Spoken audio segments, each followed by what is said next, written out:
Well, let's go ahead and get started.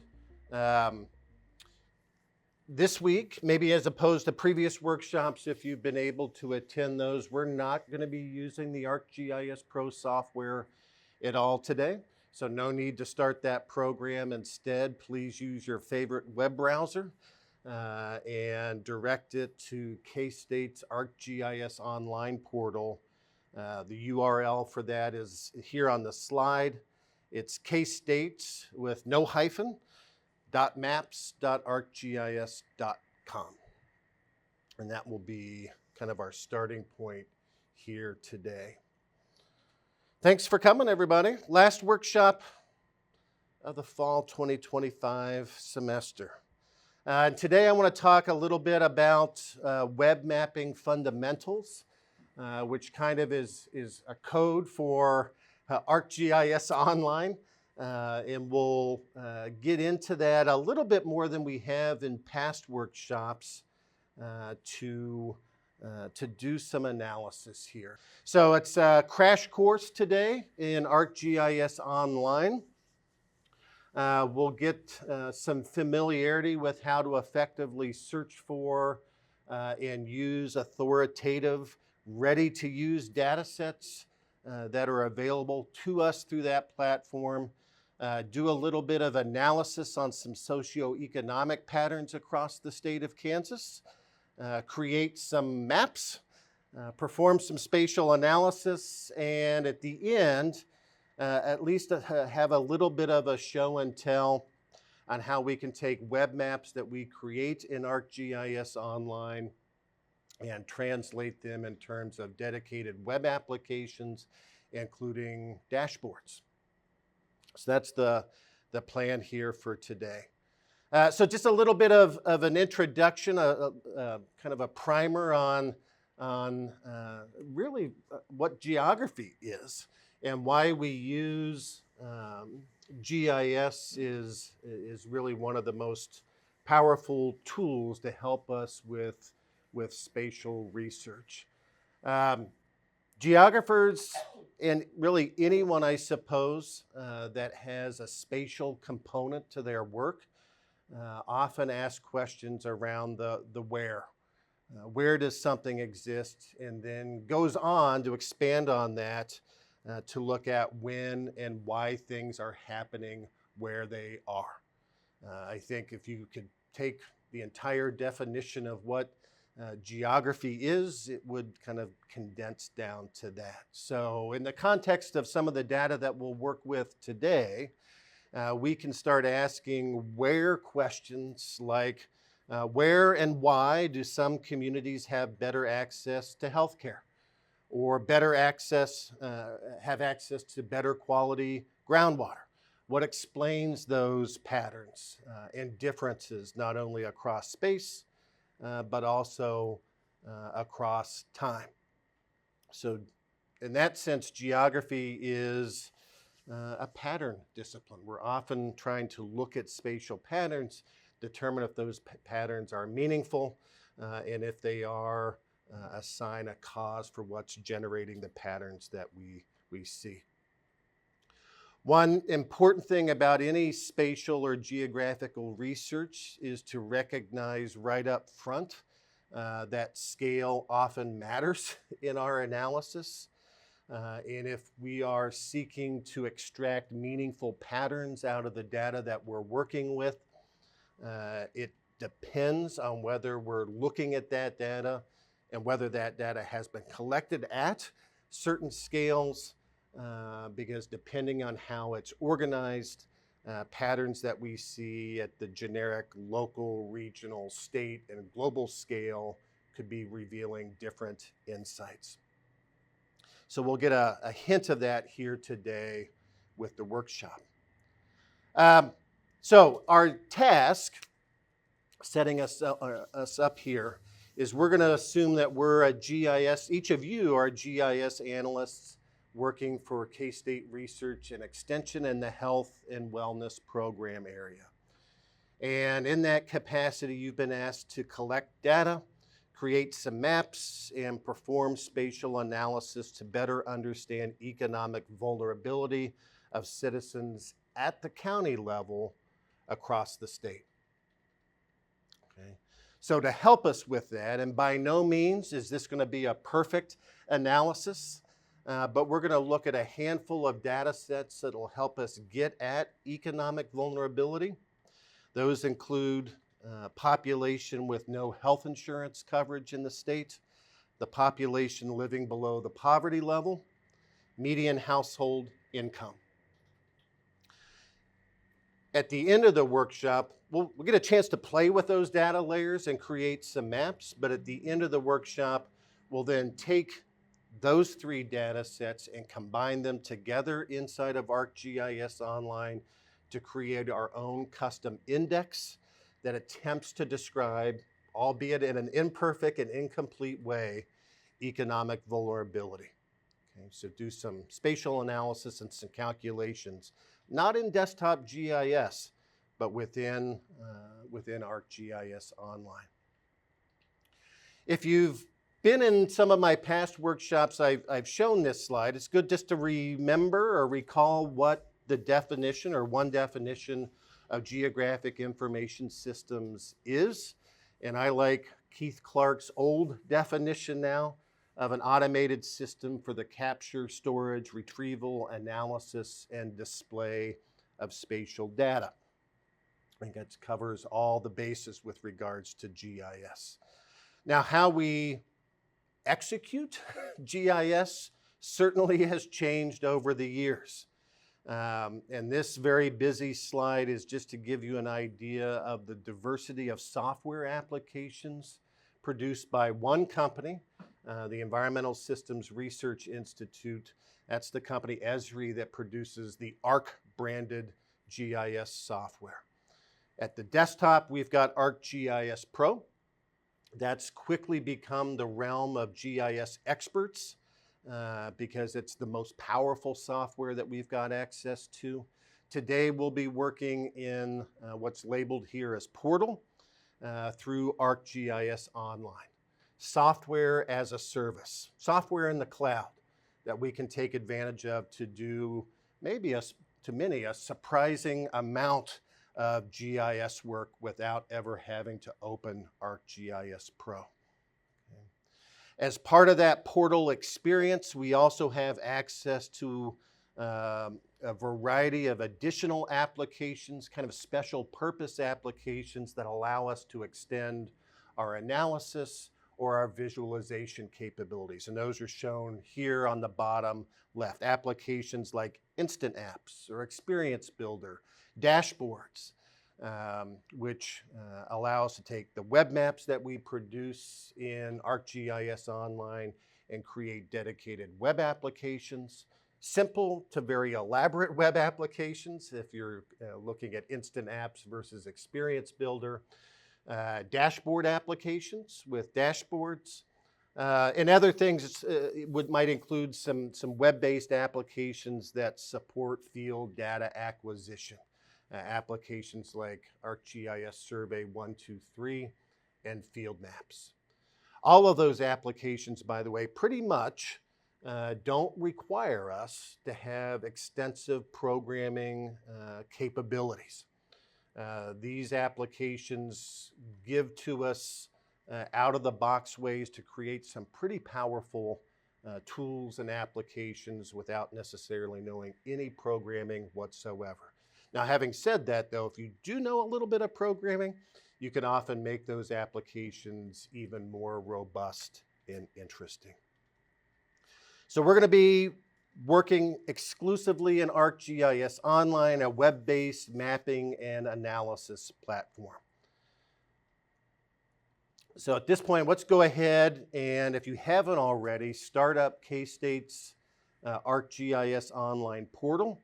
Again, that's the URL is kstate.maps.arcgis.com, and I'll do the same thing here, maybe.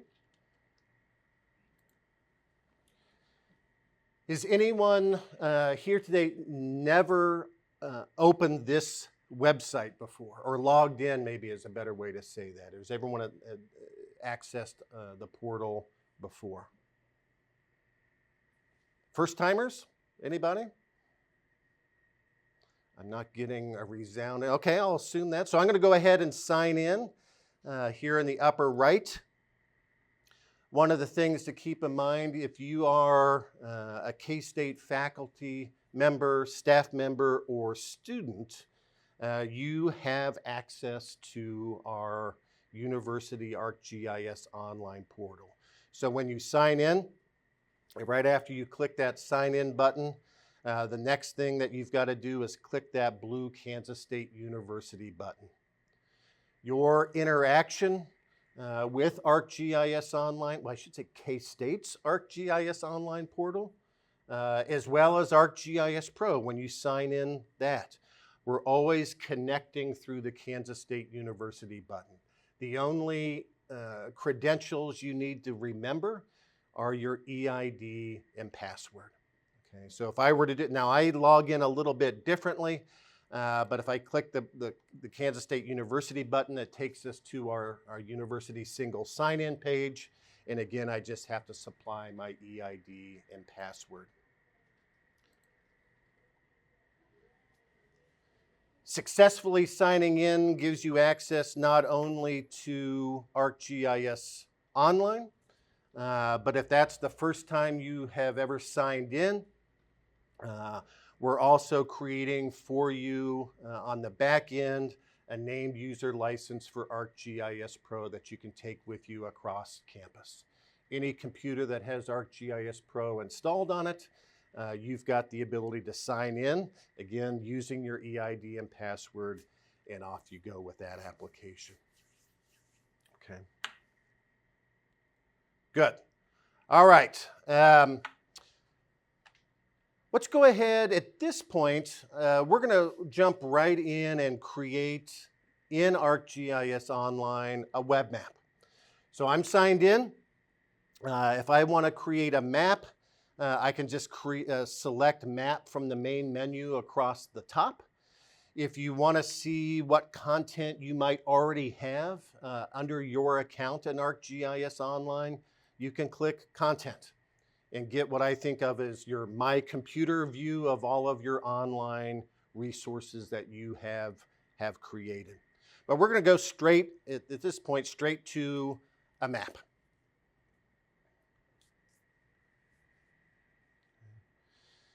And when you select a map, you open up the Map Viewer application with ArcGIS Online, which at least initially just presents to us a generic base map. So at this stage, we've got the ability to add different layers of information to our web map. And this gets really interesting because with ArcGIS Online, you've got access not only to data and other resources that you've published within the platform. You can search for any data produced by anyone here at K-State, assuming they've shared that at a certain level to allow you to see that. You can search for ArcGIS Online contents across the globe and access as well one of my favorite sources for authoritative spatial data, an application called the ArcGIS, the ArcGIS Living Atlas, which I just go back to PowerPoint here for a second, livingatlas.arcgis.com.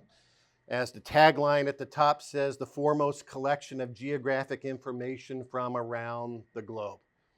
And as usually, unless I have kind of my own custom data that I know that I want to work with, if I'm trying to find authoritative government spatial data, census data, economic data, whatever it might be, natural resource data, usually the first place I go is the Living Atlas.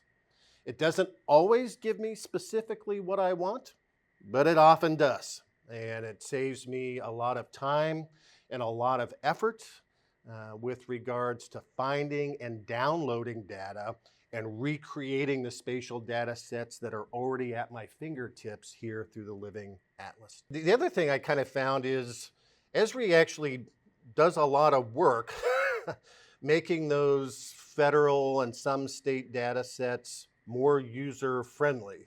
as well. So it's a really nice resource. Um, I attempted to find, at least as of right now, how many total data sets were available on the Living Atlas. Esri doesn't publish a single number. They just say in the hundreds of thousands of data layers. Okay? And for us, that would include Kansas data, US data, global data. Okay, so we've got more access to more data besides just at the state level, which is important oftentimes for a lot of projects. So that's the web page for the Living Atlas. If you've never explored that website, I actually would encourage you to do so. You can look at, you can browse the data sets that are available to get a better sense for what you may be able to find and use.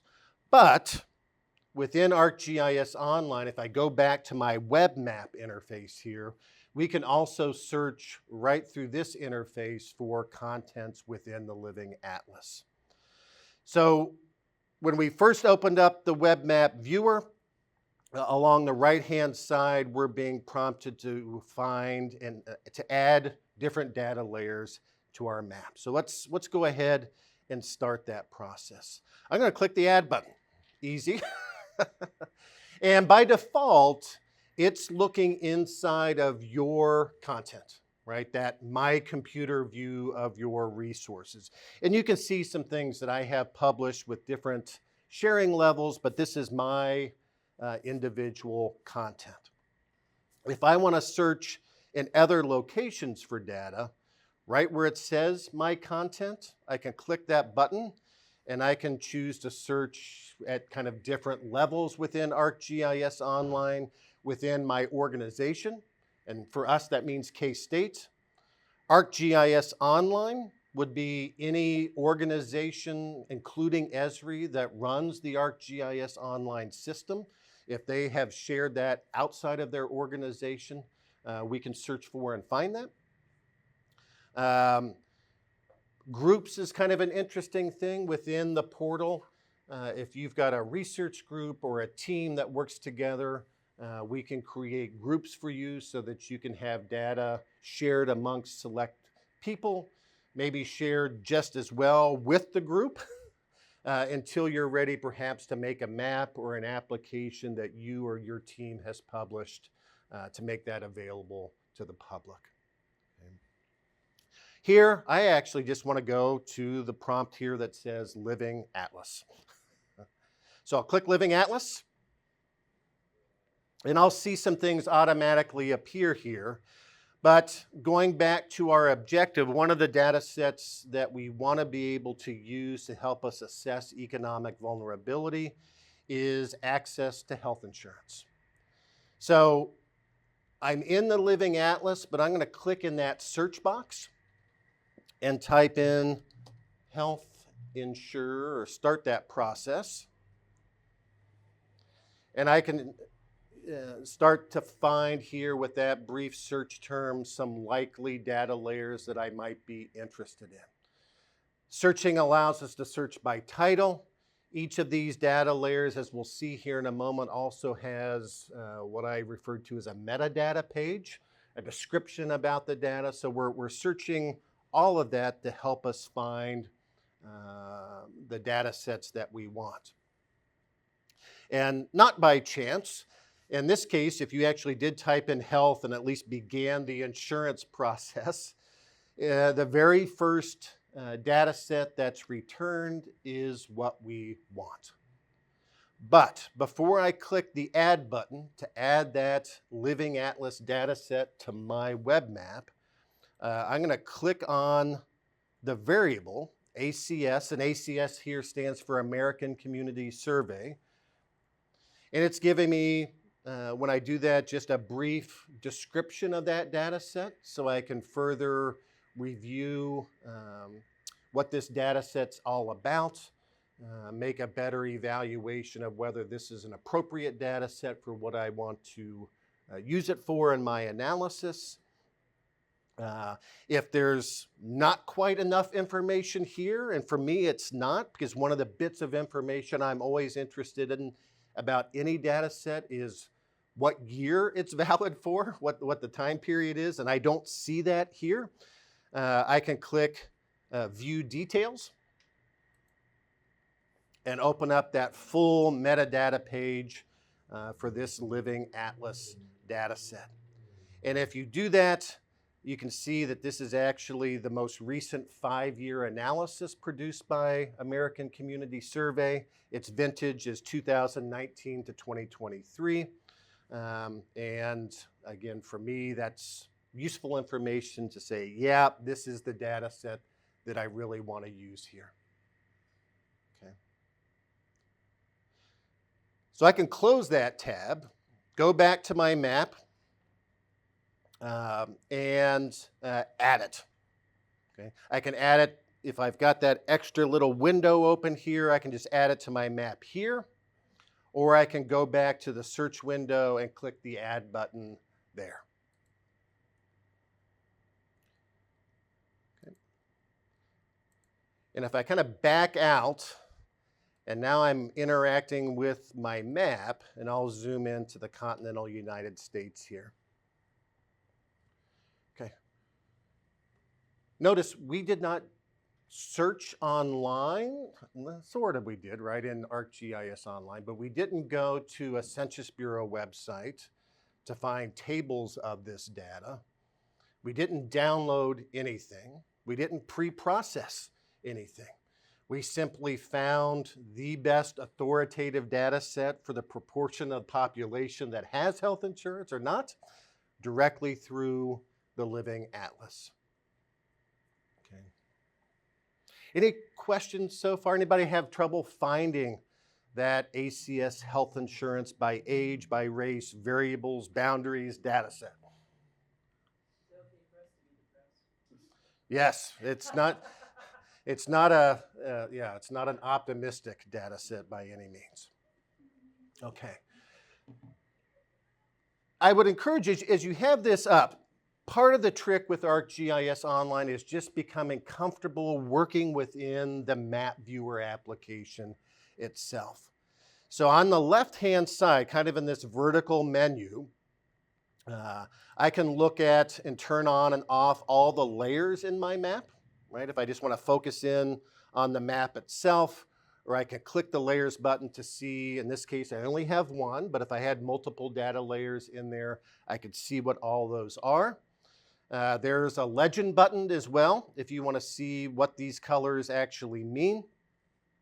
At the state level, it's telling us how the data has been classified, which actually it hasn't been classified in this case. It's a stretched renderer with lighter colors representing smaller proportions or percentages of the population without health insurance, darker reds, higher proportions.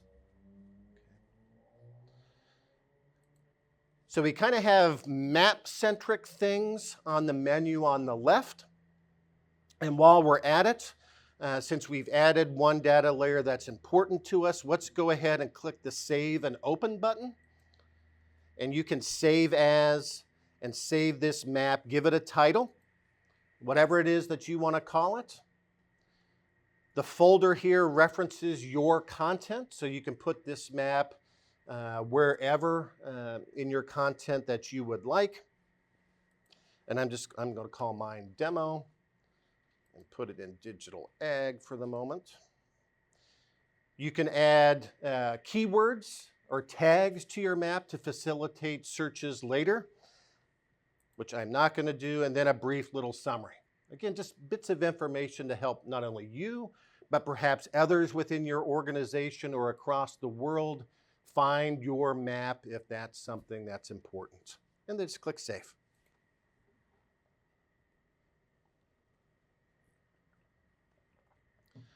So our health insurance data here is serving the role of an operational layer. This is data that we want to work with in some capacity.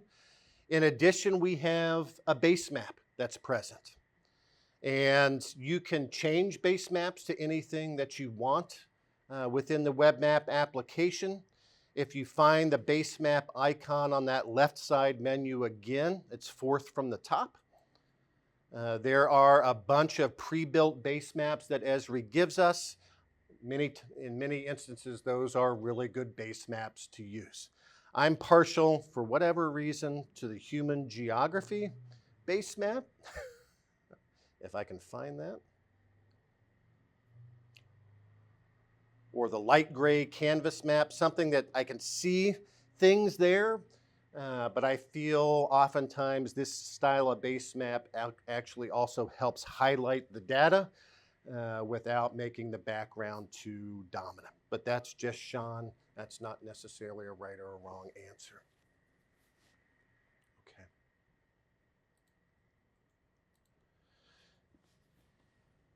So with the Living Atlas,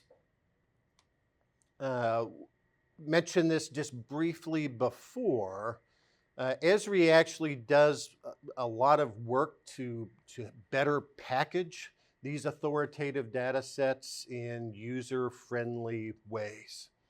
And one example of that is if I'm kind of zoomed out to this level at the continental United States, in terms of the percent of the population without health insurance, I'm seeing that at the state scale, right? States are our mapping units here.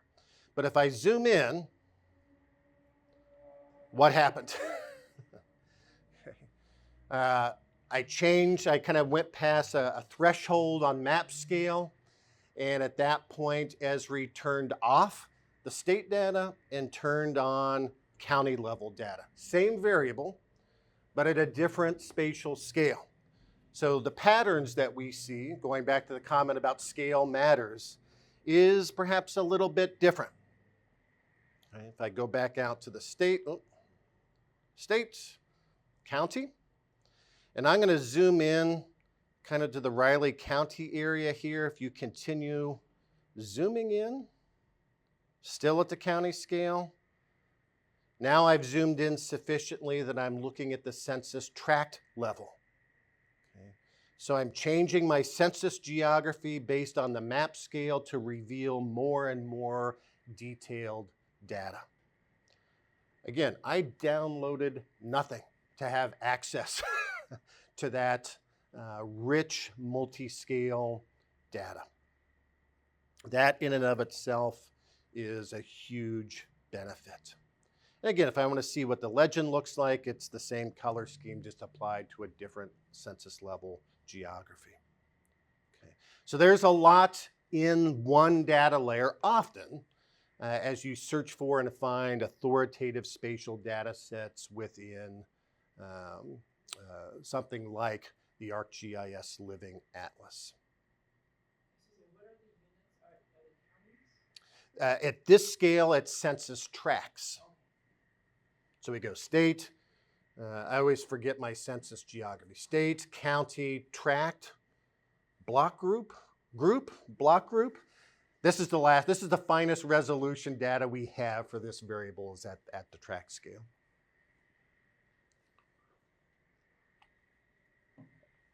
So not only do we have easy access to really good data, if you click on it at any scale, if you click on one of the polygons in the map, a pop-up window should appear.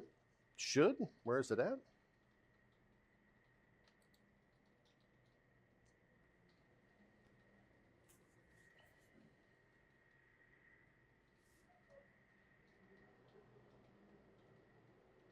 Let me shut that. Let me click. Not sure why this is taking so long. Maybe your pop-up window already appears. And what we're getting, again, essentially right out of the box, maybe? We've got a theory that all there it goes. Okay, there it goes. Is we have, again, a pre-formatted, rich pop-up window.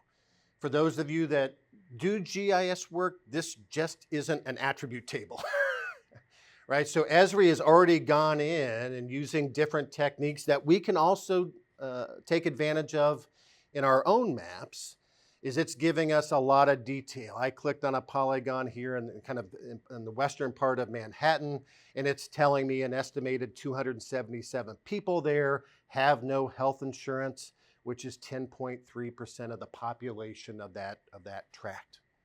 So I've got some text information that's updating dynamically depending on which spatial unit that I choose.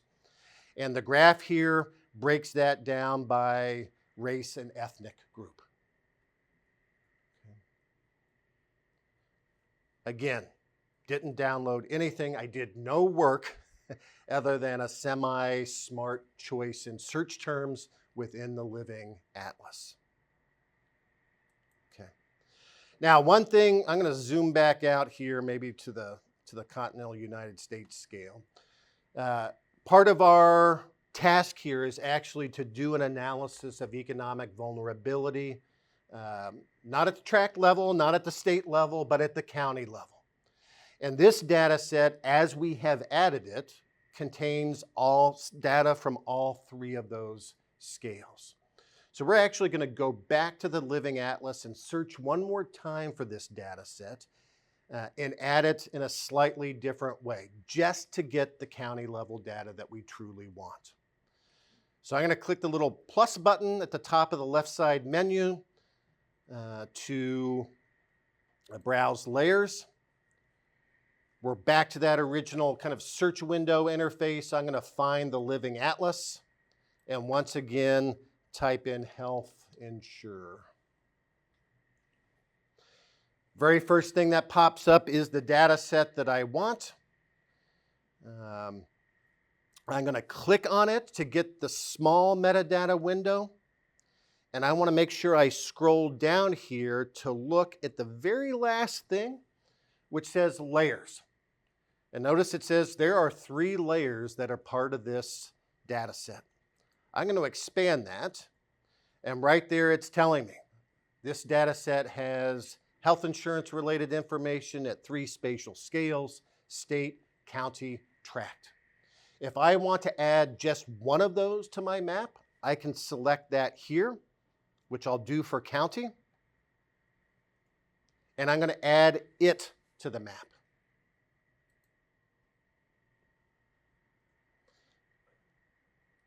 Now, if I come back and look at my layers, you can see I've got 2 things in my contents. The very first one is what I just added, the county level health insurance data. The second one was the original. I'm going to remove that from my map. And to do that, I click on the options button, the 3 dots, and find remove. Now you might be thinking something is wrong here. And it sort of is. These layers, as packaged by the Living Atlas, have scale thresholds associated with them. So at this continental scale, counties are turned off. They're there, they're just turned off. To change that, you see the properties window on the right side? Scroll down. And right here where it says visible range, you can drag these, what are these, anchors? To change the scale at which this data set will be visible. So I'm going to take the anchor all the way, the left-hand side anchor, and drag it to the left so that at every scale, not every scale, but at global or world scale, it shows. Okay. What's the difference of adding that and then hiding the layers? For the analysis that we're going to perform, I don't care about the tracks or the state level data. So I'm just isolating the table that underlies this data that I want to work with. It's going to make our life simpler here in a minute compared to trying to use the original. If I was doing exploratory analysis and just trying to figure out what's going on with health insurance rates in Kansas or in the Great Plains, that first one would have been perfect. But I want to work with county level data, what we see right here.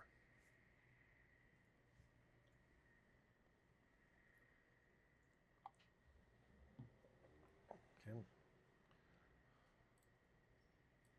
Okay. Other questions? Anything else so far? So we have our map that's just county level data for the percentage of the population without health insurance. Just like any GIS system, if we were using ArcGIS Pro, we may want to take a look at the attribute table that underlies the map. And if we want to see that, we can click on the option for our layer and show the table.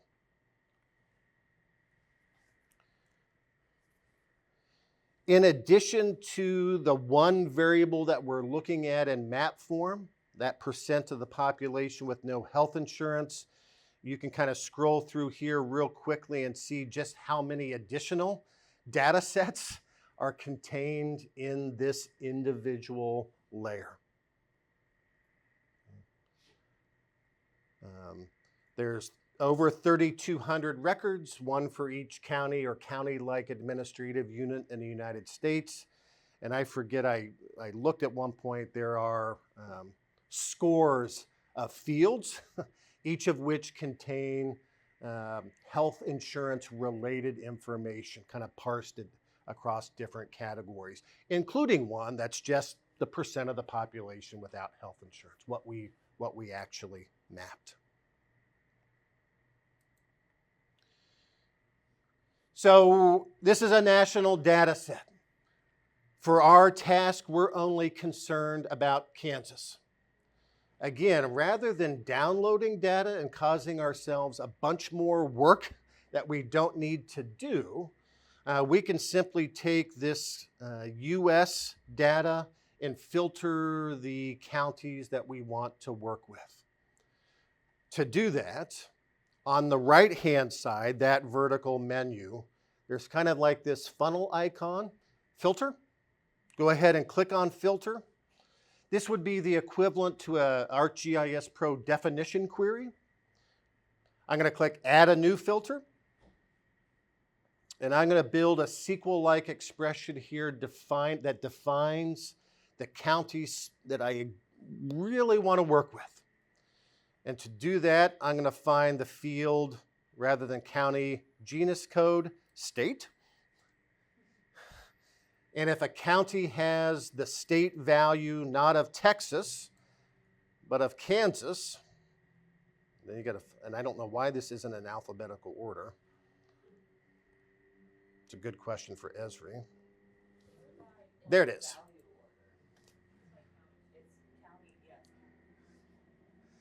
So there's Kansas. State is Kansas. Any county that meets that criteria is good. I'm going to save that expression as a filter that's applied to this map. And now I'm going to kind of zoom in just to county, and I see that good county level data just for the state. If I wanted to look at a multi-state region, Kansas and all the surrounding states, I could just build a more complex filter expression to give me Nebraska, Missouri, Oklahoma, and so forth. Okay. So using Living Atlas as our authoritative data source, grabbing just county level health insurance data, filtering out everything but Kansas counties.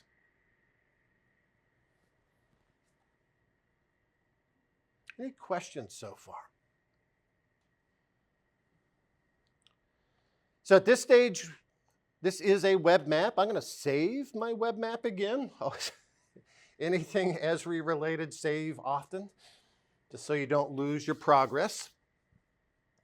And this could be a valuable product for you. It's simply just a county level map of the percent of the population without health insurance using the 2019 to 2023 5-year ACS, American Community Survey data. But I would argue we're actually not done if we just want a map of this variable. I say that because if I click on the legend, I mentioned this before, the data as it's being presented to us right now on this map uses what's called a stretched renderer. Stretched? It's not a classified map. Stretched renderer. And it's taking, with this color scheme, kind of pinks, I guess, maybe reds. The lowest values will be near whites, and the highest values will be near red, right? And the average, the national average is 9%. Oftentimes with this type of data, one of our visualization objectives is to create a particular thematic map called the choropleth map, the most common thematic map that we produce.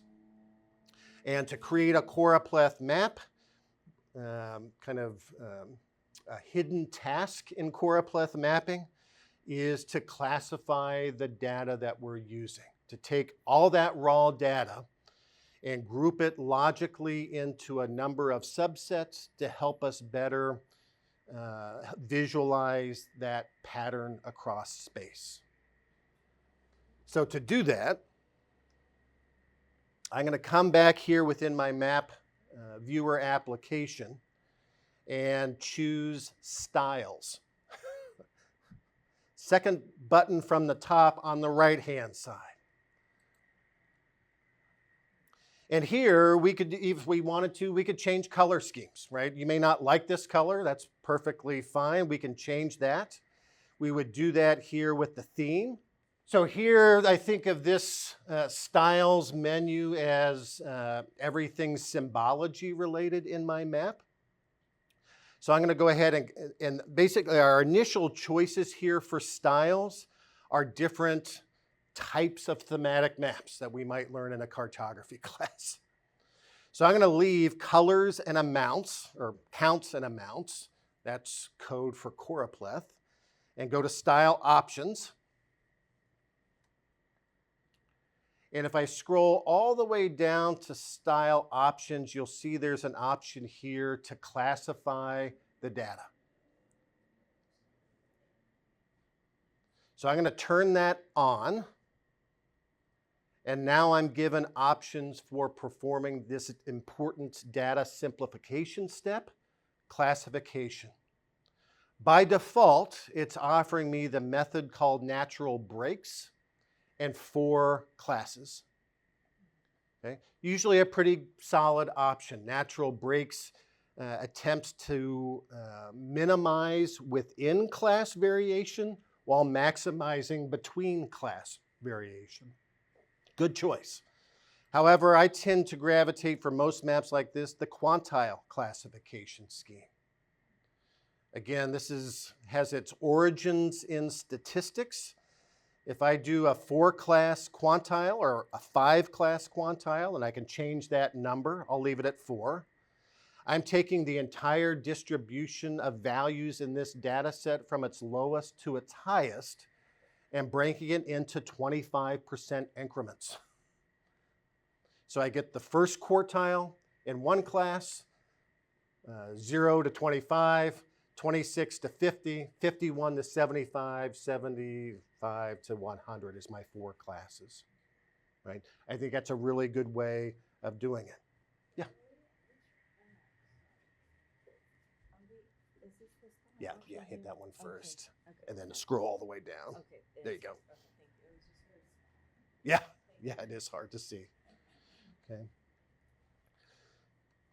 So one of the interesting things about creating thematic maps is that choice of classification method really does matter.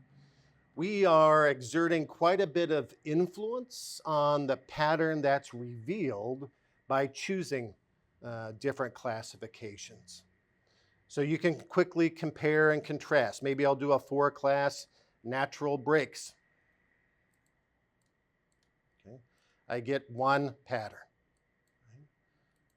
My 4-class quantile classification gives me similar, but a little bit different. I'm emphasizing a different collection of counties depending on that choice. So without going into a lot of detail, there's certainly an ethical component, right, to how we are manipulating the data that we choose to show in maps.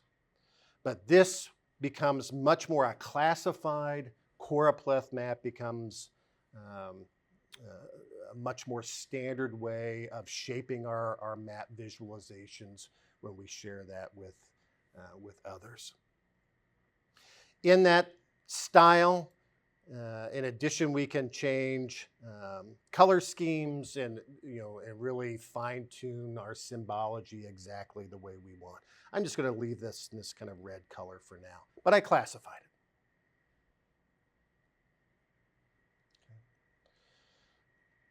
it. Another, we won't change the colors here, but for something that you are sharing with the public, accessibility standards associated with maps becomes really important as well. And this website, colorbrewer2.org, put together by the geographer Cindy Brewer at Penn State, and it allows you to experiment with different numbers of classes and symbology styles to get a sense for what that will look like if you apply it to your own data. And you have options here, for example, here on the left, to choose only colorblind safe color schemes, right? Or things that will survive a black and white photocopier and still allow you to have a fighting chance of telling the difference between shades of gray and as they apply to your classes. So really useful site as you're finalizing maps to make sure you've got easy to interpret, accessible maps that are also attractive. One of the other nice things about the Color Brewer 2 website is once you select a color scheme that you want to use, you can recreate it exactly either in ArcGIS Online or ArcGIS Pro, because it's telling you the hex colors. In this example, there's other color designation systems available of each of the color in your final map. Okay. Good.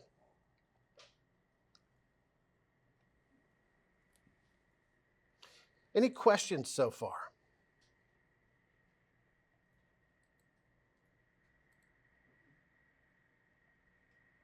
So you're gonna get into how to simplify the data table? Yeah, we'll touch on that. Yeah, we'll touch on that. It's not as, that is, in my opinion, is more cumbersome than ArcGIS Online than ArcGIS Pro. Okay. Good. So before we add a couple of more data layers to our growing web map, let's take an opportunity to highlight a simple type of spatial analysis that we can perform right here in ArcGIS Online. Here is a good, well, a decent choropleth map, percent of population with no health insurance. I'm seeing some spatial patterns here, right? I can see more areas of the state that might have challenges with health insurance compared to those that seem to be maybe a bit better off.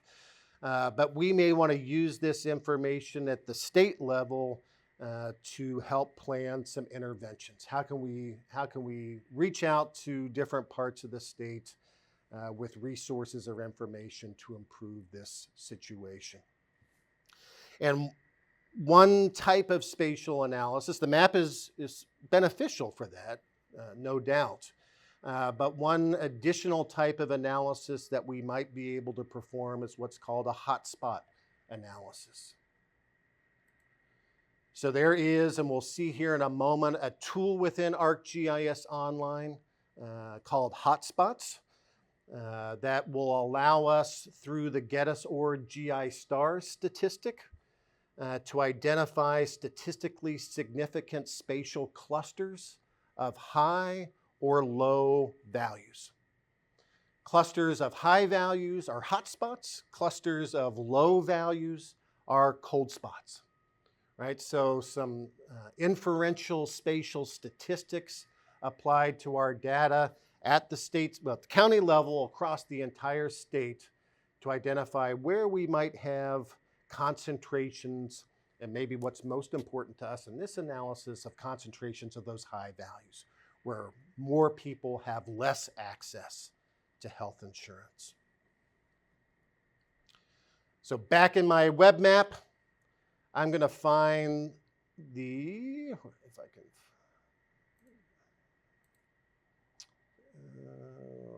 not aggregation. Yes, the analysis tool, which is near the bottom on the right-hand side. Think of this as Arc Toolbox for you desktop GIS users. You can see there's some general categories of analytical approaches we can apply within ArcGIS Online, individual tools. We can build model builder models and apply them in ArcGIS Online, and some raster functions and other things. We want to do a tool. We want to apply a single tool on this data.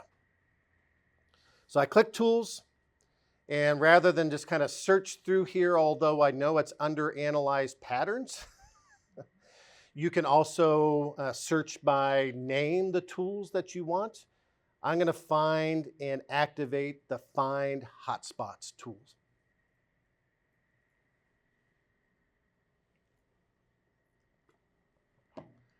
It's under Analyze Patterns, Find Hotspots, or searching by name, I can just type in hotspots and it finds that tool for me. So I'm going to open that up. Oh.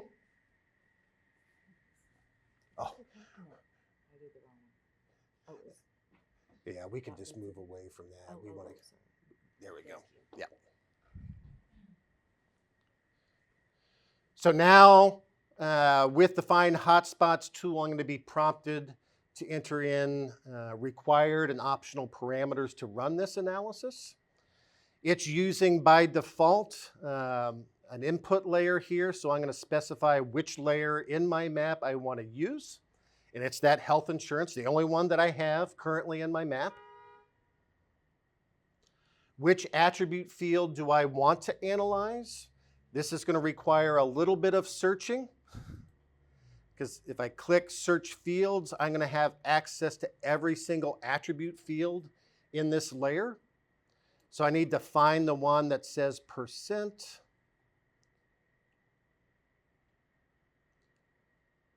of population with no health insurance coverage, which is what's being mapped. That's what I want to apply the hotspot analysis to. So I'll select that. The last thing that I'm being prompted to do is give the output a name. So it's ArcGIS Online is going to create a brand new data layer, and where I want to store that in my content. So I'm going to enter for the output name HI for health insurance hotspot.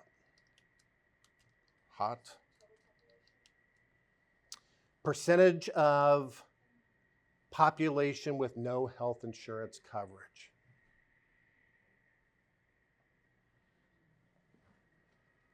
And do we do divide by or something? I'm sorry, what, Cynthia? It says divide by fields. No, we're not doing anything like that. There's some basic tools to do some normalization if we want to. Here we've got percentages, which is appropriate. Yeah, the hardest part is just finding that one layer, percentage of population. It starts off with a bunch of population-related variables. It should be one of the first one right after that. Yeah, percent of population with no health insurance. Okay. So I'm giving my output a name, whatever it is that you want, and I'm going to put it in a folder in my content so I can find it again. And once I'm ready, I can hit run. So it's just like an ArcGIS Pro running a geoprocessing tool, but this time we're doing it in the cloud. So the fact that we'll see how the internet behaves now. Job selection failed. I think I unselected my field when I did that before.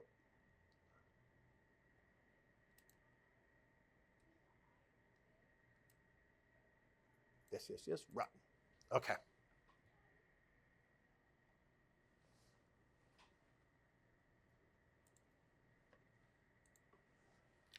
So you hit run, and so what's happening is that task is sent to a server under Esri's control. The act of performing that analysis is consuming at least a few credits, which is fine. Each of you are allocated a minimum of 500 credits to perform activities like this within our GIS portal. This is Esri's way of charging us because they're paying Amazon for the right to use their servers. When the result is finished, the layer is not only written to your contents where you, in whatever folder you specified, the layer then appears in your map, and that's what the Get Us Award GI-STAR hotspot analysis for our health insurance data looks like. So what is it telling us? Warm colors are hot spots, cool colors are cold spots. By definition, these are spatial concentrations of high and low values respectively.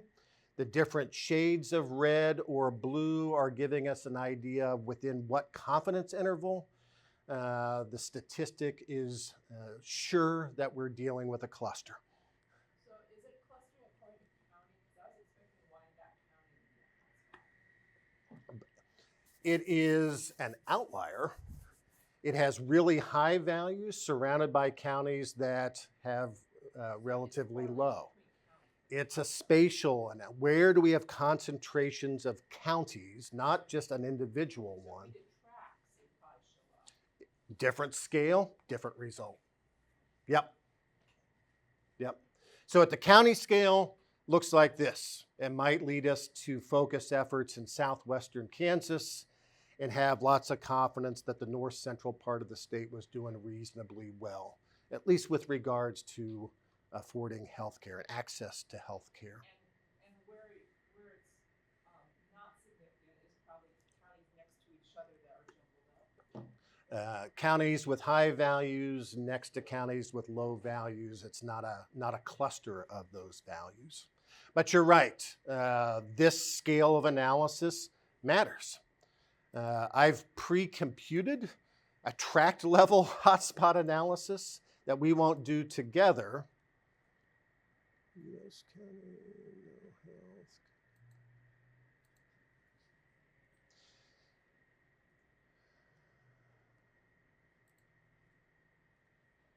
Okay.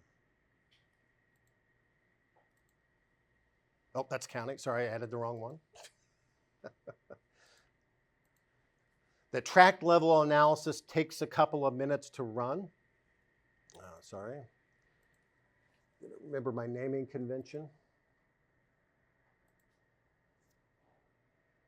Not county, tract hotspot.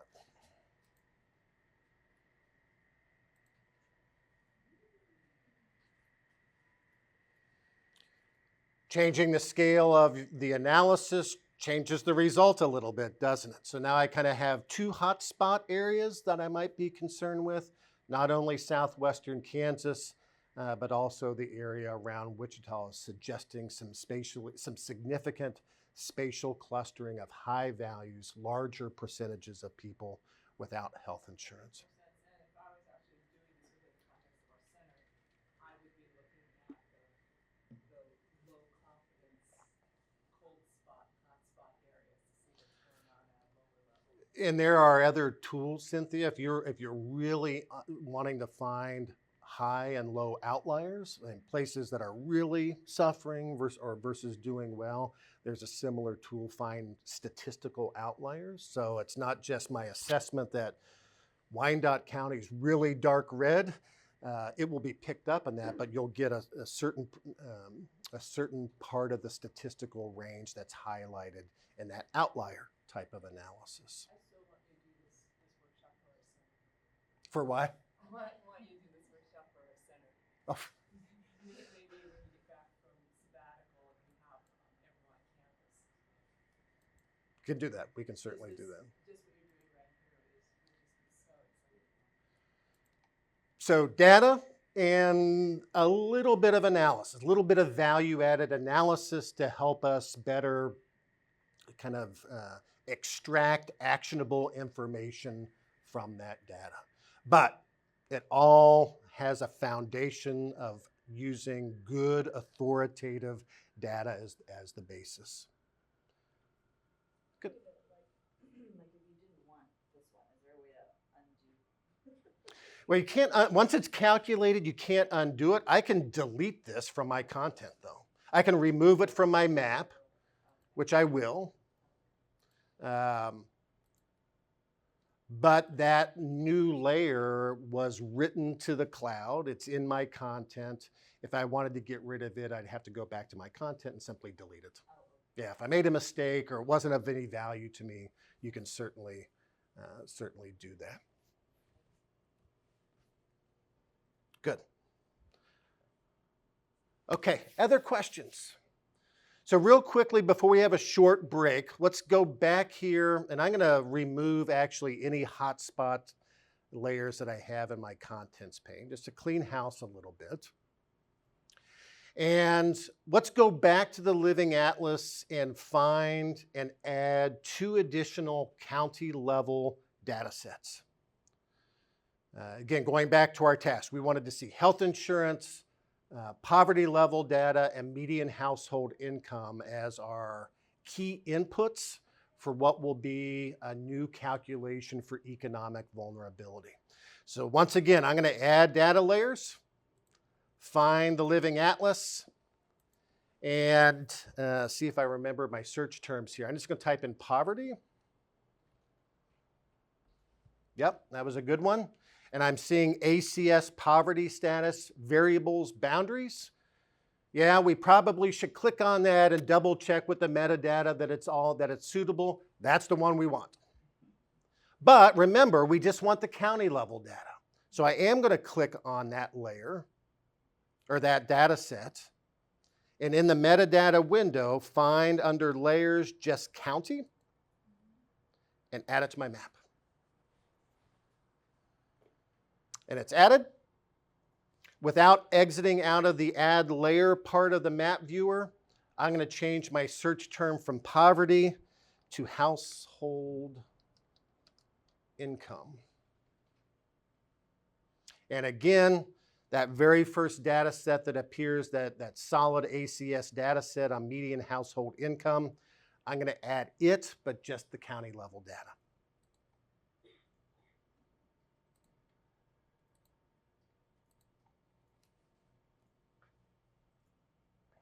All right, now my map's getting a little busier. Now I have 3 data sets in the map. I'm looking at one, just median household income right now. If I want to hide it so I can see the poverty status, I'm going to click on that little eyeball icon to camouflage it, and now I can see the poverty status. Right? It's like turning layers on and off. But I can only see one. There's a little bit of transparency here, but I can only see one at a time the way things are being displayed. Now, the other thing that we're going to have to do, just like we did with the health insurance data, is apply that Kansas filter as well. So let's go ahead and do that real quick. I'm going to highlight median household income. And the filter, and just like we did before, do state is equal to Kansas. Save. I'm going to camouflage that in my map so I'm looking at poverty, select poverty in my layers, add my third and final filter.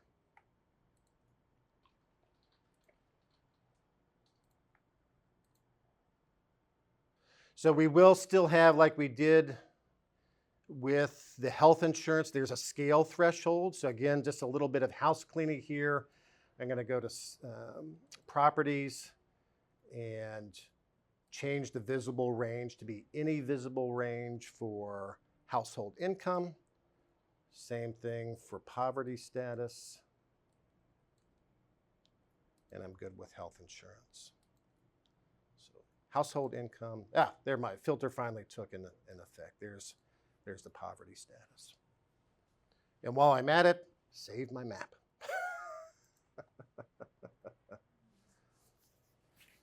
So just like we did with health insurance, right? We could go in and perform some value-added statistics, like a hotspot for these two additional variables, even if it's just in an exploratory mode, to see if your calibrated eyeball with a classified thematic map is picking up the right or more interesting patterns that might warrant some additional attention. All right, so we actually covered quite a bit of territory here today in terms of using ArcGIS Online to find and use authoritative data. We've looked up health insurance, poverty, median household income data. We've created through classification a simplified thematic map called a choropleth map. And at least for that health insurance data, one form of value-added analysis with the hotspot, the GEDIS GI star. With the time that we've got left, I want to probably mostly through demonstration, just given the time, go through the process of integrating each of these three individual data sets into something brand new. Our last task is to calculate a composite economic, and I've got air quotes here, economic vulnerability index, using as the basis for this new index those three original data sets: health insurance, poverty, and household income. To accomplish this, the technique in ArcGIS Online that we'll use to not aggregate the data, but merge the data from these three separate data sets into one is called map overlay. Really goes back, map overlay does, to the origins of GIS, the ability to integrate separate data sets into new products. So we've got a map overlay task that we've got to accomplish, and then some additional table operations to produce the new index, our economic vulnerability index. So back to our web map, you can see in my layers list here, I have my three variables. They are three entirely separate data sets, each of which has a whole bunch of individual data layers associated with it. I want to combine these all into one. I want one map that has all the data in it in one single table. There's my map overlay option. So just like with hotspot analysis, I'm going to find analysis on the right-hand side menu. Tools. Oh, I clicked the wrong button, sorry. And I'm just going to search for map overlay. Overlay. Overlay layers is the name of the tool. I'm in analysis. And just that search by name or keyword, overlay. So I find the tool, go ahead and click on it. And one limitation of this tool is it's only going to allow me to work with 2 layers at a time. And I've got 3 layers. So it's going to be a 2-step process. So let's go ahead and just in the order that I have them, it's not terribly important. Take my first 2 layers, which will be household income and poverty. Just like with our hotspot analysis, I'm going to produce a brand new output layer. So I've got to give that layer a name. I'm just going to call this, what did I do? Income _ poverty demo. And I'm going to save it in a certain folder in my content. Once you're happy, you can go ahead and click Run. So any 2 layers, we're going to merge, not merge, we are going to overlay. Merge has a different connotation here. We're going to overlay them together into a single map. What is the Merging would be starting off with one layer and adding data to it, which not with this data set, but could yield a different result. Oftentimes we merge data layers to create, here maybe I've got a bunch of individual counties. I could merge them all into a state level versus overlaying them together. So I'll go ahead and hit run. So that would remove the internal boundaries within, It would not. it would leave the internal boundaries within the state. Yeah. If there was a need to remove internal boundaries, there's an operation called dissolve. If there's a field in common across units where a boundary needs to be dissolved, we can remove those if we want, but that would not be, it would be a two-step process, a merge and then a dissolve. Okay. So mine ran. I used up some of my credits there. Takes a couple of seconds for that result to appear. And it shows up then once it's done in my layer list as a fourth layer, and there's no symbology attached to it yet, right? I could go in if I wanted to make a true map out of this, but it's just a single symbol, light blue map. Okay. So we've combined two layers together into one. We still have 105 counties. But each county now has double the number of descriptive attributes associated with it. We won't do the next overlay, which would be this with my third and final layer, just because it's going to take a lot of time to do. But it's important that I show a couple of things here first. I'm going to save my map, and we're going to actually get out of Map Viewer for a moment. I've produced with that single overlay operation the new layer called Income Poverty Demo.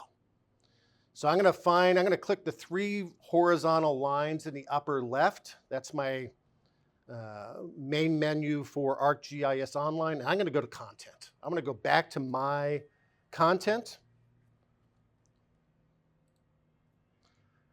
I stored my new data layer, this one right here, in a certain folder, and it's telling me this is a brand new hosted feature layer. This is the equivalent of having a shapefile or a feature class on your desktop, but in web or in cloud form.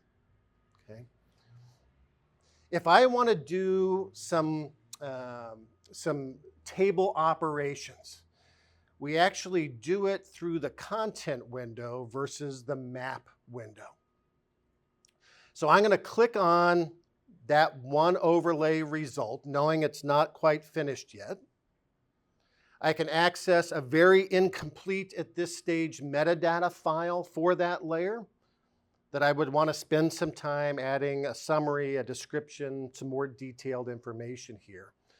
But I first want to go here, rather than the overview, to the data tab for this hosted feature layer. And here in a second, I should see a table view of this hosted feature layer, which for me is going to have my household income and my poverty data in it. There's 105 records, one for each county, but a ton of these attribute fields. Most of which I honestly at this stage don't really care about. Right? I wanted like the percent of the health insurance, without health insurance. There's a similar single attribute field for poverty as well as household income. So I could take some time here and strip out all the fields that I don't want. There's not a way of just saving the ones you want. No. But to do that, right now, at least in its current state, editing is disabled. In fact, you might be able to see near the top, it says editing is disabled, but you have privileges to edit this layer. You authored the layer, so you have those privileges. If this were my layer and you were attempting to edit my layer, I may choose to grant you permission to do that or not to do that. Okay. So to change that setting, to give yourself privileges to edit or turn editing on, I'm going to go to settings real quick and scroll down and find feature layer hosted and turn on enable editing and save that property. So now I've just authorized myself to edit that layer. Or if I am sharing this with a group of people and I simply don't want anyone else to edit it, I can leave that off. I could still share it with you, but you couldn't go in and change anything about the table or its structure. So ArcGIS Online is really useful in that regard. You can maintain tight control or loose control of all of your data layers within your team, within the organization, within the world at large. So now that I've enabled editing, I can go back to data.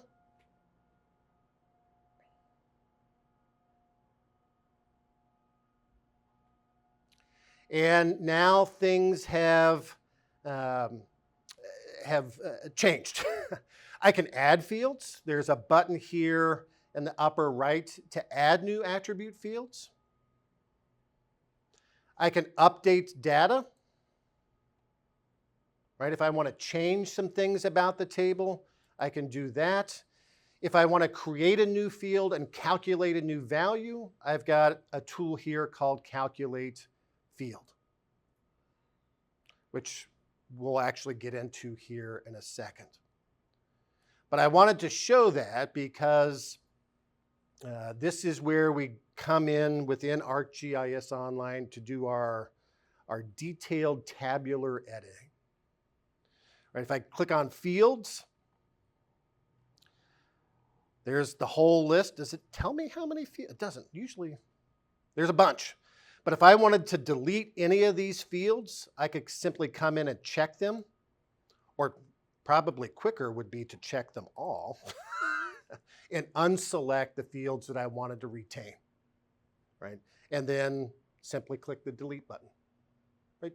Is that changing much? No, it's going to make me navigating within the file a little bit easier. It might make some subsequent operations I perform a little bit quicker. This would be, deleting fields here would be more a convenience step probably than anything else. Okay? But inside of this table, I have a lot of attributes, including my household, my median household income, and the percent of the population living below the federal poverty line. 2 fields that I need. Okay? And I could find them if I wanted to spend some time searching through this list. Okay.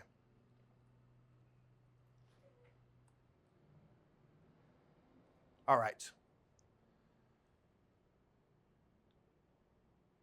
How do I want to do this?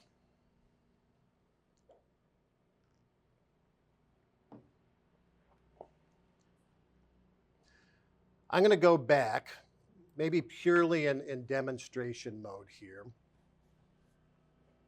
And I have pre-calculated a final result for our index. We can add this to our map here in a moment, but let me click on this layer, and I've called it Health, Income, Poverty, and show you what the table for this looks like. In effect, I've taken that previous result, added in my third and final variable in a map overlay operation, and this is what the table looks like. Now, I did go in and delete all the fields I didn't want, except for the percent of the population without health insurance, median household income, and the percent of the population whose income in the past 12 months is below the poverty level. Those were the 3 fields I really wanted out of that overlay operation. So I've isolated through map overlay and some table deletions, some field deletions here, the 3 variables I wanted to work with. And I wanted to do that to make things a little bit easier because I've also added, with this button, Add Field, 4 additional columns. The first 3 are standardized values for our 3 variables.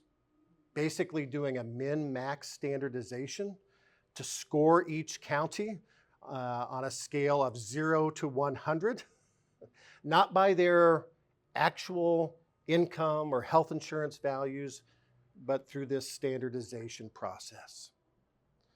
This leads into a quick discussion about Arcade. So Arcade is basically a programming language. It says here an expression language that we can use to do field calculations in ArcGIS Online.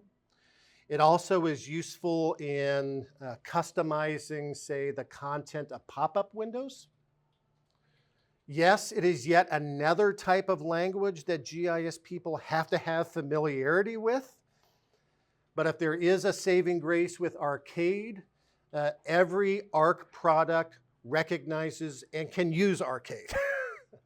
So it's agnostic in terms of desktop, cloud-based applications. So it's actually very easy to pick up with a little bit of practice. And I'll show here in my slide the first calculation that I did, that min-max normalization. I guess I should have said normalization rather than standardization. So for each of my 3 variables, here I've highlighted the percent of uninsured.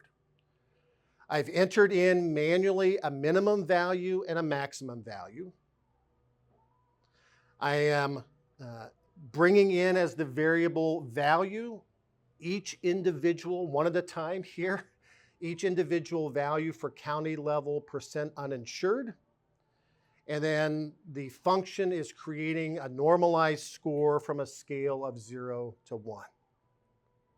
The way that I would do that,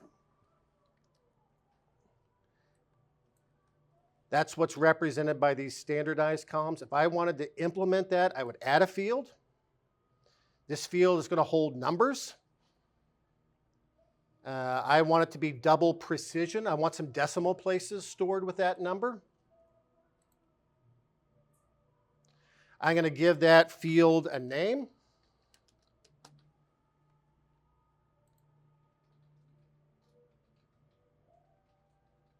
And now it appears, oh, I misspelled it, but there's that new field that I just created. Now to do a calculation, I'm going to employ that Arcade expression here in ArcGIS Online. So I'm going to calculate field. I want to do it with Arcade. Oh, sorry, I don't want to do that. I'm going to go next. And here's where I enter in my Arcade expression. This is where having an access to the slide is useful, because I'm just going to copy and paste this code real quick. Of course, I go to a different slide.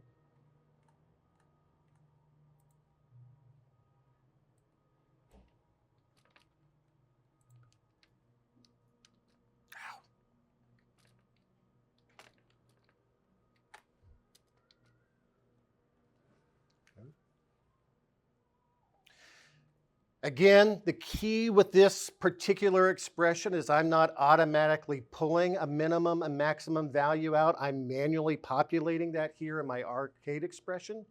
I can easily find that in my table, though, by reordering ascending or descending order. The trick is making sure I've got this line correct. That $ feature is saying, look in each county and grab a specific value for that county that's called PCT uninsured. Where did that come from? I clicked feature.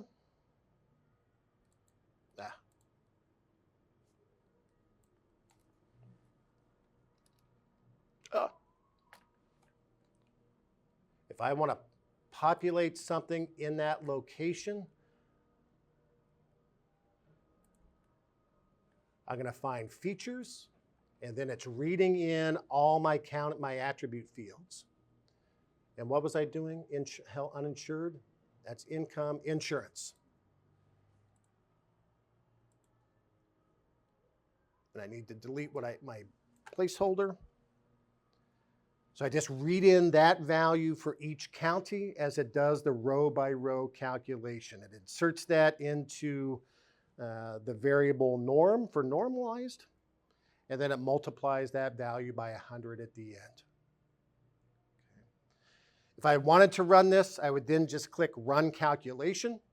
Let's see what it does. It's not, oh, what did I do wrong?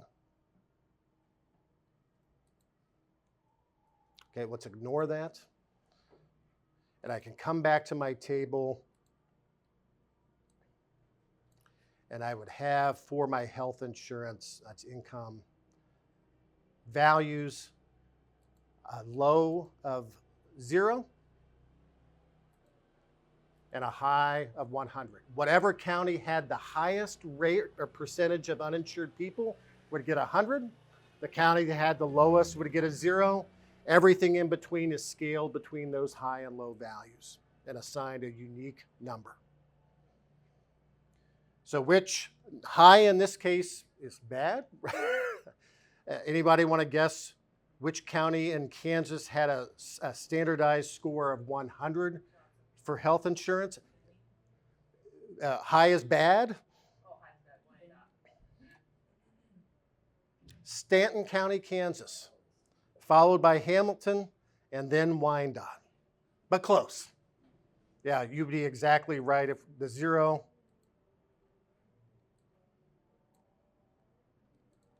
Ellsworth County. Okay. So I did that 3 times, right? Applied, actually, there was a small difference in one, but essentially I created those new fields for the standardized scores, one for each variable. And then finally, I'm calculating here under example index, my final result. And the arcade expression looks like this. I'm reading in as 3 variables for uninsured, poverty, and income, the standardized values I just calculated.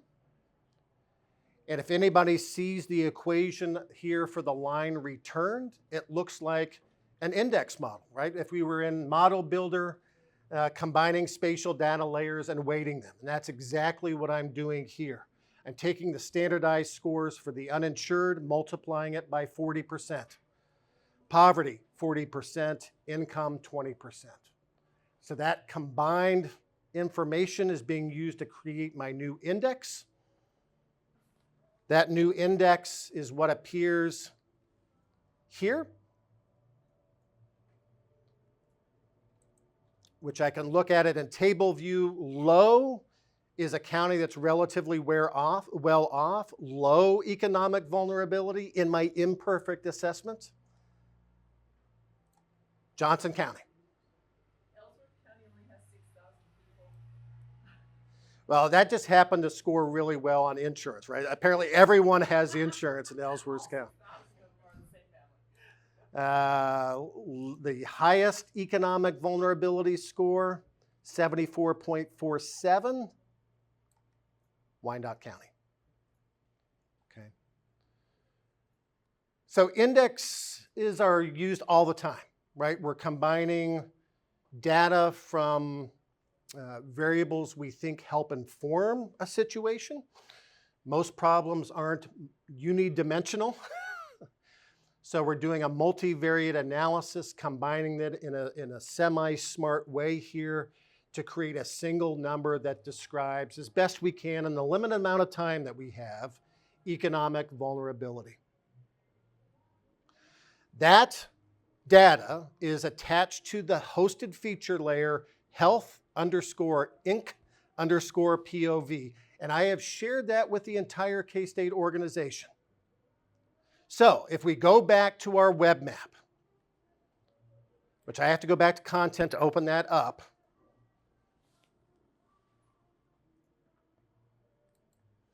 If you want to add that data layer, you can.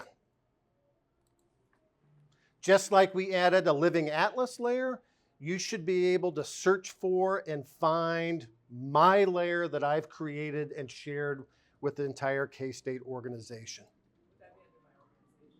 It would be under your organization.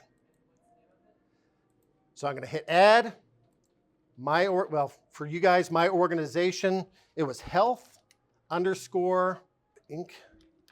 POV. There it goes. I just have to be specific. Health_INC_POV. Is it showing up? Whew, whew. Yeah, so now I've shared that with you guys. You can add it.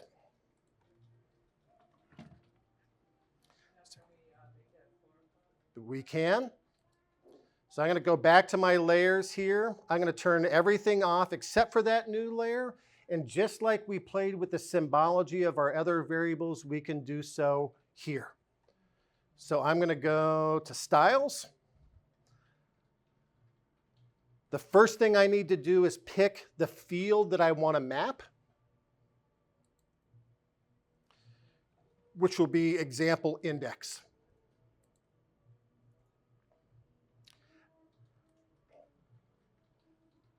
Then I can play with the symbology, right, if I want. I can go to counts and amounts color, do a high to low type of stretch here with, I don't know. This is where I can waste a lot of time because I spend a lot going in and symbolize. I can symbolize it however I want. I'll make it purples. I can apply a data classification scheme like we did before. Maybe a quantile for a class. And there I go. Now there is some transparency built into this that you may or may not like. That's controlled in properties. I'm going to turn off all the transparency so it appears a little bit darker. So there's my final choropleth map of my index. What do the colors mean? The darker colors suggest counties with more economic vulnerability based upon the weighted combination of the three variables that we looked at. Again, this is not done to be an authoritative assessment of economic vulnerability, but an example of what we can do. So I know I went over the arcade calculations and the table manipulations really quickly, but it started with that map overlay, assembling all of my data in one file.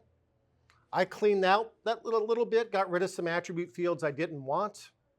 I added fields, did those arcade-based calculations, and came right back into Map Viewer to map my final product.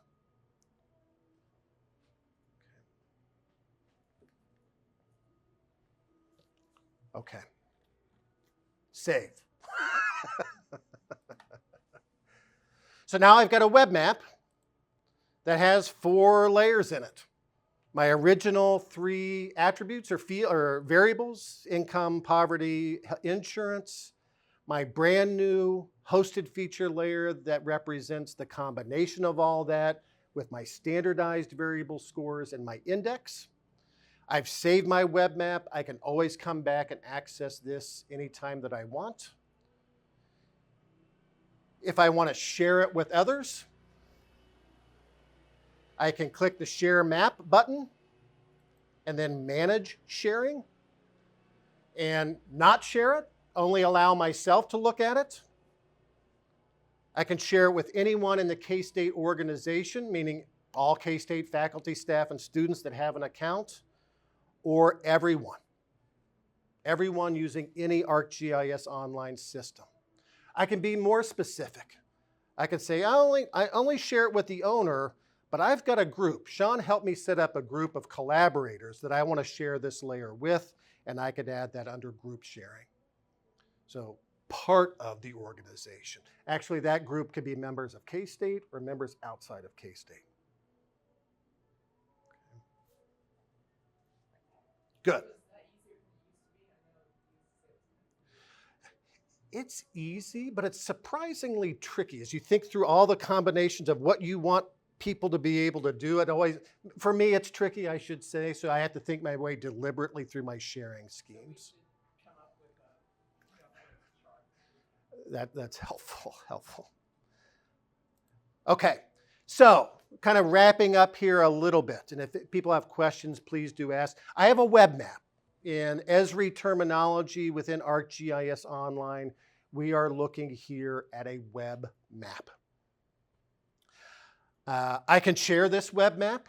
The URL that you see at the top of your screen is a unique URL for this web map. So if it's shared with somebody, you can share this URL and they can access this web map directly without initially starting ArcGIS Online, for example. If I've shared this with everyone, anybody with that URL can see the map. Okay. But what we often then do, or at least have the ability to do, once a web map is created, is to use it as the foundation for its own custom web map application. The web map is kind of our worksheet. But if we want to share this with a broader audience, it makes a lot of sense to create its own separate application from the web map. And this is the process, very abbreviated. I'm going to find the option here to create an app. And I've got 4 choices. I can create an instant application, an experience builder application. Both are great for web apps. Instant apps are templates that say, use my map and this template and you're done. Experience builder applications require you to design essentially from the ground up, without any programming, but from the ground up, a web application. You can use this map in a story map or a dashboard. So if you wanted to create real quickly a simple instant application, you can choose Instant App. You'll be presented here with some options for templates. I'm going to find Sidebar as my template. I'll choose it. I'm creating a brand new application, so I have to give it a name, keyword tags, and a place to store. I'm not going to do that because I already have this application built, and that's what it looks like. Slightly cleaned up. I changed the color schemes a little bit, but this isn't a web map. This is a Sidebar instant app built off of my web map. It has certain capabilities and features, fairly limited given the fact that its origin was an instant app, but it took me 5 minutes to produce, right? And if you just want a map at a URL that anyone can access, should you choose to serve this or share this with everyone, this is a great way to do it. I can turn off, here's my composite vulnerability score. I can see the legend. I can turn layers on and off to see my building blocks, right? All the data we saw on the web map now is available to consumers through just a web browser.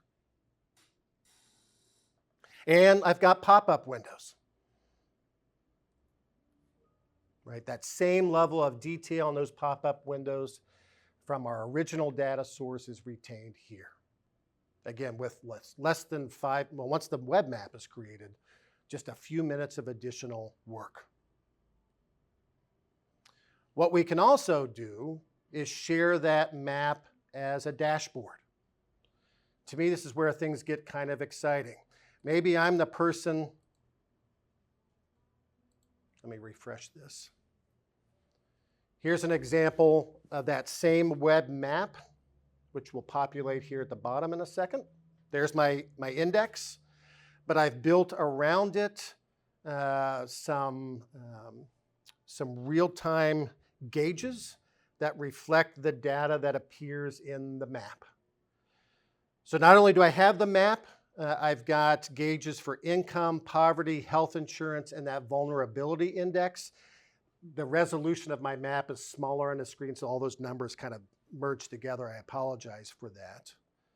But I can see somewhat minimum and maximum values, and whatever the average is for the map extent in the view. So what's the average composite vulnerability score for all Kansas counties? I look at the gauge, it's 42.8. It ranges from a low of 6.9, that's good, to a high of 74.5, that's bad. As I zoom in, watch the gauges change. So they're responding just to the counties in the map view.